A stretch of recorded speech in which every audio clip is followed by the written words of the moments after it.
Hi, I'm Lynn Spencer, and I'm the author of Touching History, The Untold Stories of the Drama That Unfolded in the Skies over America on 9/11. I want America to understand what happened in the skies that day and why it happened like it did. I want them to experience the thought processes, the emotions, the decisions of the men and women who were on the front lines and who couldn't watch this on TV but had to respond to it, and the formidable obstacles they faced. I want them to know that the bravery of so many who are willing to put their careers and even their lives on the line absolutely made a difference. I want them to understand what happened in the skies that day. I started my flight training in 1996 and considered it my full-time job while my sister and mother looked after my young children.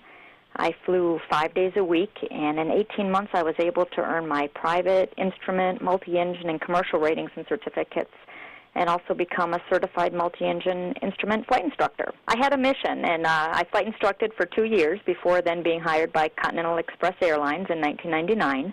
I knew and I understood too much to let it go and took it very personally. I kept seeing myself in their places that day, and reading and listening to the transcripts of the air traffic controllers and the various airliners in the sky, both hijacked and not, was very difficult. As a pilot, I know the mindset and the training and the operational procedures.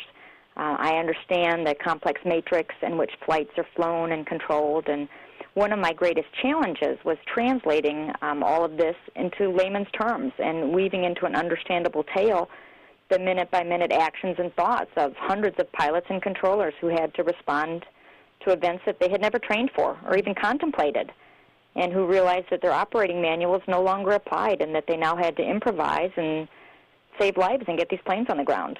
It was a challenge to put it all into layman's terms because as an airline pilot, some of the terminology that's common to me is completely foreign to the average American. My greatest achievement, I think, in writing this book was my persistence and determination in gaining access to all these people, from the air traffic controllers all the way up to the head of the FAA, and from the technicians on the operations floor of our air defense sites to the fighter pilots who responded to the highest-ranking military commanders of our nation. I spoke to them all, and I listened, and I was able to put their stories and piece together the puzzle in a way that made sense of our air response that day. The stories affected me deeply, especially the commitment of the people that I met. The stories made me very proud. I'll always be touched by the story of an F-15 pilot who was sent out unarmed because they hadn't had time to upload his F-15 with weapons to take out an aircraft that was coming in from over the Atlantic and was believed to be hijacked.